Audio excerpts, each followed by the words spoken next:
And Allah promises and guarantees those eyes that cry in the middle of the night when you are talking to Allah subhanahu wa ta'ala. He says, I'm going to protect you on the day of judgment with me.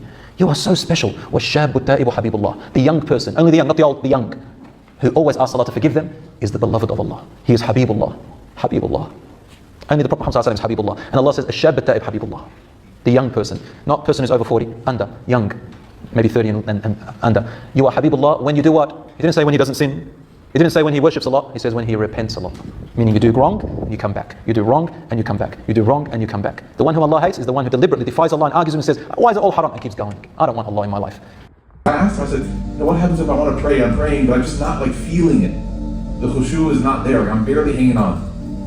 And he said, I'll never forget his answer. He said, this prayer, the prayer where you force yourself to get up and pray, might be the most sincere prayer that can be offered.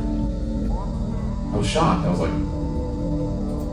because he kind of has an accent, so I was like, did I understand him correctly? And then I go, Sheikh, I said, I think I misheard you, Sheikh.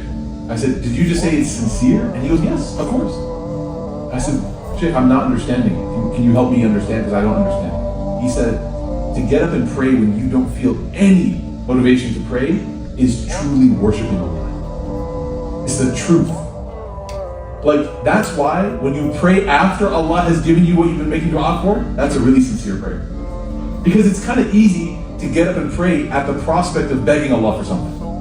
Okay, let me go ask Allah for this promotion or marriage or this. Let me go ask Allah for curing, for shifa. Let me go ask Allah. When you have that, it launches you, right?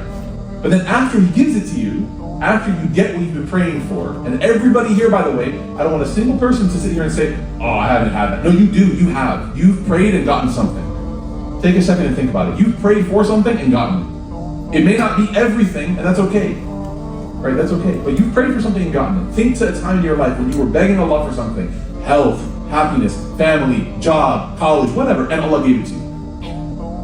How did it affect your devotion afterwards? Sometimes you become negligent.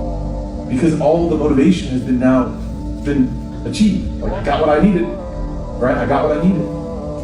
So one of my teachers, Sheikh Akram, he said, when you get up and pray, in the absence of that motivation, you are worshiping Allah. He said, we don't worship feelings, we worship Allah. You don't worship your feeling. You don't say, okay, I feel like I want to pray, I'm going to pray. No, you worship Allah. You pray, even if you have no motivation to pray, you get up and make wudu, the water is cold, right? There's people, you're in public, it's not comfortable, it's not ideal, the carpet smells, right? You do it. So anytime you're listening to a khutbah and you can't understand, or anytime you're in a masjid and you're like, man, or anytime you're in a situation that it's not fitting you perfectly, remember that your worship of Allah at that moment is the most sincere worship.